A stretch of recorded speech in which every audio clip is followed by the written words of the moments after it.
काल संपूर्ण सोलापूर जिल्ह्यासह मोहोळ तालुक्यामध्ये एका घटनेने राज्यात खळबळ माजून गेली आहे. ती म्हणजे काल शिवसेना उद्धव ठाकरे गटाच्या नेते सुषमा अंधारे यांनी काल नागपूर या ठिकाणी एक पत्रकार परिषद घेण्यात आली आणि त्या पत्रकार परिषदेमध्ये NH 965 मोहोळ ते पंढरपूर हा पालखी महामार्ग झाला असून यामध्ये शेकडो कोटींचा भ्रष्टाचार झाल्याचा आरोप त्यांनी काही पुराव्याच्या माध्यमातून समोर आणला होता. त्यामध्ये सुषमा अंधारे यांनी दोन नावाचा उल्लेख केला गेलाय. एक म्हणजे शिवसेना शिंदे गटाचे सोलापूर जिल्हाध्यक्ष चरण चौरे आणि दुसरे म्हणजे रमेश माने. यापैकी एक म्हणजे रमेश माने आपल्या सोबत आहेत. साहेब, काय सांगाल, कशा पद्धतीने काल सुषमा अंधारे यांनी एक पत्रकार परिषदेमध्ये घेऊन काही पुराव्याच्या माध्यमातून एक आपल्यावरती आरोप केला गेला की आपण पैसे वारंवार पैसे घेतले, काय तथ्य आहे नेमकं त्यांच्या आरोपामध्ये? आता सन्माननीय सुषमा अंधारे मॅडम यांनी कुठल्या आधारे कोणाच्या सांगण्यावरनं केलं तर मारुती माने नावाचा एक गावातील इसम आहे.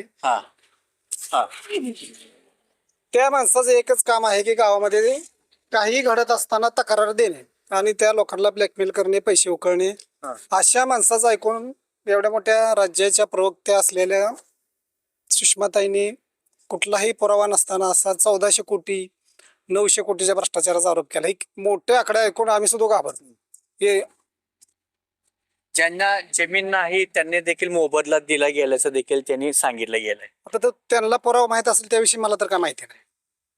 मग वारंवार पैसे घेत असल्याचं देखील सांगितलं गेले. 2018 असेल, 22 असेल, 23 असेल, 24 असेल, वारंवार घेतले देखील सांगितले. याविषयी जमीन माझी 19 गुंठ गेली. सुषमाताईंनी सांगितलं 10 गुंठ गेली. माझी 19 गुंठ जमीन गेली आणि माझी फ्रंट आहे 800 फूट फ्रंट आहे माझी. इथून 800 फूट आणि 19 गुंठ क्षेत्र गेलेलं आहे. आणि त्याचा पहिल्यांदा जमिनीचा निवाडा झाला, त्याचा अवॉर्ड झालं, नंतर कृषी विभागाचा अवॉर्ड झालं, नंतर बांधकामाचा, असं वेगवेगळ्या घटकांचा वेगवेगळा अवॉर्ड झाल्यामुळे ते 4-5 वेळा पैसे. 402/4 आपलंच आहे का? हो, माझाच गट आहे. त्या गट नंबर मध्ये काय काय होतं? फळझाड, घर आणि पाईपलाईन. आता जे फळझाड दिसते आंब्याचे वगैरे, अजून ही बाउंड्री लाईन आहे. हा तुम्हाला अजून बघायला मिळतील. जांभळीची झाड आहेत, पलीकडे आंब्याची झाड आहेत, मोठी झाड आहेत सगळी. इकडे पाठीमागं दाखवा, आणखी इकडे नारळ, इकडे पण झाड आहे. इकडे किती आहे तुमची जागा? ठीक आहे, एकूण 800 फूट आहे. त्या झाडा मोठ्या झाडापर्यंत आहे पलीकडल्या. बर, हे टोटल दाखवलं किती, सांगितलं किती गेलंय? त्यांनी 10 गुंठ सांगितलं, आपलं गेलं आहे किती ऑलरेडी? 19 गुंठ गेले आपले. 19 गुंठ्यामध्ये. आणि त्यांनी दुसरा एक मुद्दा उपस्थित केला की पेनूर गावचं 2.5 किलोमीटर क्षेत्र गेले, तर पेनूर गावचं 9 किलोमीटरच्या आसपास क्षेत्र संपादित झालं. टोटल मोहोळ ते पंढरपूर मध्ये क्षेत्र? नाही, पेनूरचं क्षेत्र 9 किलोमीटरच्या आसपास संपादित झालं. काय नेमकं काय, कशामुळे हे प्रकरण आपलं नाव घेण्यात आलं नेमकं, याच्यामध्ये काय वाटतं? यात साहजिकच आहे ना, राजकीय हेतूनेच घेतले. त्यात पक्षाचा काय संबंध आहे? आपले ज्यांनी आरोप केले गेले त्यांना ते सर्व पुरावण्याशी दाखवले गेले पुरावे ते आपल्याच गावातील असले मारुती माने असल्याचं देखील सांगितलं जाते किंवा त्यांनी सांगितले गेले. मारुती मानेंचा उद्योग आहे कोणाकोणा तर पैसे घेणे, कोणाकोणा तर पैसे घेणे आणि कोणाविषयी तर तक्रार देणे. ह्यापूर्वी सुद्धा मारुती मानेने घरकुलवाल्यांच्या तक्रारी करून त्या लोकांना त्रास दिलेला आहे. कोणाची पिठाची गिरण चालू असेल, हप्ता नाही दिला तर त्याची तक्रार करणे, कोणाची लाकडाचा अड्डा असेल त्याची तक्रार करणे. म्हणजे असं अनेक लोकांच्या तक्रारी करतात. गावामध्ये भटके विमुक्त समाजाचे लोक राहतात, ते वराह पालन करतात, त्यांच्या पण तक्रारी वारंवार ते करतात. त्या माणसाचा एकच उद्योग आहे गावामध्ये जाऊन तक्रार करणे, गावातलं वातावरण दूषित करणे, आणि त्यांना काही लोक आमच्या गावातले पैसे पुरवतात.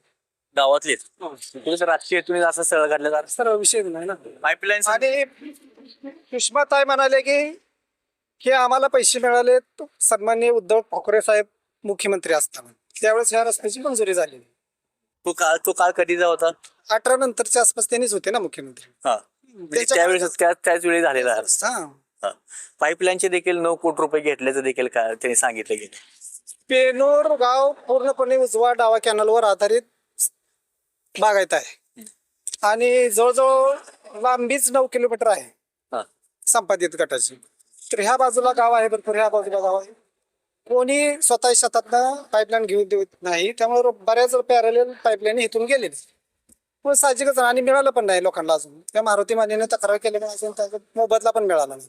त्याच मारुती मानेने दुसऱ्या शेतकऱ्यांचे पण तक्रारी केलेत. त्यांच्याकडे असे टोटल 17 जणांचे फाईल आहे म्हणतील, असे भरपूर जणांचे फाईल तर नाही, त्या माणसानं 100 लोकांच्या विरोधात तक्रार केली. 100 लोकांचं शेतकऱ्यांचं त्या माणसानं नुकसान केलं आतापर्यंत, आणि त्याला सपोर्ट करत आहेत आता सुषमाताई. म्हणजे शेतकऱ्यांचं हे व्हायचं सोडून ते विरोधात चालले शेतकरी. त्यांनी असं देखील सांगितलं की मी एवढ्या पत्रकार परिषद घेऊन थांबणार नाही, तर अजून भरपूर या गोष्टीचा ते पाठपुरावा देखील करणार असं देखील म्हटले गेले. नक्कीच करावं, नक्कीच चौकशी झाली पाहिजे आणि त्यांच्यावर सुद्धा कारवाई झाली पाहिजे. खोटे आरोप करून सरकारला बदनाम करायचं, सरकारचा काही संबंध नसताना ते प्रयत्न करत आहेत.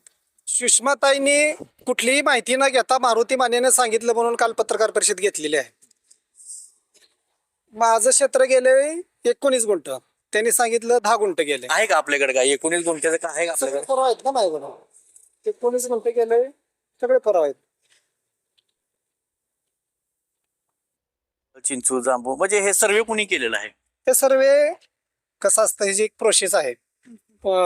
भूमी अभिलेख ह्याचा येऊन स्थळ पाणी करून ह्याचा एक उतारा तयार करतं. त्या आधारे कृषी खातं त्याचं मूल्यांकन करतं प्रांत कार्यालयाच्या सांगण्यावरून. त्या आधारे सगळं अवॉर्ड बनले जातात. त्यांना काही माहिती नाही यातली. ते म्हणतात 2.5 किलोमीटर पेनूरचं क्षेत्र गेलं, तर पेनूरचं क्षेत्र गेलं 9 किलोमीटर गेले. अच्छा. तर ह्या दोन्हीतच तफावत त्यांनी त्याचा अभ्यास करावा. काय आता त्यांनी आता असे आता आरोप त्यांनी केलेले आहेत, कशा पद्धतीनं आपण आता काय याच्यावरती काय कुणाची मदत वगैरे घेणार आहात आपण? आम्ही कायदेशीर बाबीने त्यांना त्याविषयी कोर्टात जाणार आहे. त्यांनी जी कुठलीही माहिती न घेता त्याविषयी आमच्यावर आरोप करून, आणि यात सरकारचा काही रोल नसताना सरकारला मध्ये घ्यायचा ह्यांनी प्रयत्न केला. त्यांचा पक्ष स्वतः संपत आलाय, कोणाला तर टार्गेट करून पक्षाची उभारी आणण्याचाही किरकोळ प्रयत्न चालू आहे. त्यात काहीच तथ्य नाही. तुम्ही आता भाजपचे पदाधिकारी सांगितले गेले ना, कुठेतरी भाजप पक्ष सोडून आपल्या गटात यावं असं काय झालंय का ते? असं म्हणतात. आमच्या रक्तात नसात भाजप आहे. भाजप हा एक परिवार असून त्यामुळे पक्ष सोडायचा कोणाचा विषय येत नाही, आणि त्यांच्या पक्षात राहिलेच काय जायचं. तर खरं तर त्यांनी एक आरोप केलाय की पेनूरला एवढा पैसे निधी का मिळाला गेलाय, काय नेमकं वाटतं एकंदरीत पाहता पेनूरला एवढे पैसे? सुषमाताईंनी कुठलीही माहिती न घेता काल पत्रकार परिषद घेतली. एक मारुती मानेच्या सांगण्यावरून त्यांनी प्रत्येक गोष्ट खरी धरली. त्यांनी थोडा याविषयी अभ्यास केला असता तर बरं झालं असतं. पेनूरचं क्षेत्र गेले 8.5 ते 9 किलोमीटरच्या आसपास संपादित झाले, आणि पेनूर गावठांची जे बिल्डिंग आहे ते मोठमोठ्या त्या बिल्डिंग संपादित झाल्यात, आणि उड्डाण पूल गेलेला आहे. त्यामुळे पेनूरला रस्ता रुंद झालेला आहे, आणि हायवे लगतच्या जमिनीचा रेडी रेकनर जास्त आहे. त्यामुळे सगळ्यांना पैसे जास्त मिळाले. तर हे होते रमेश माने यांनी आपले सांगितले की पुरावे, यांच्याकडे काही पुरावे कागदपत्र आहेत की त्यांनी रमेश माने यांनी जे काही काल आरोप केले होते सुषमाताई अंधारे यांनी, त्यांच्यावरती देखील काही आरोप चुकीचे देखील असल्याचे देखील त्यांचं म्हणणं आहे. येणाऱ्या काळात आम्ही कायदेशीर बाबी देखील तपासून आम्ही सुषमा अंधारे यांना आबरू नुकसानाचा दावा देखील दाखल करण्याचा देखील त्यांनी सांगितले गेले आहे. पाहूया या वळणावरती आणखी किती मोड घेणार आहेत. तोपर्यंत पाहता कॅमेरामन अक्षयसह भारत शिंदे, न्यूज इंडिया, पेनूर.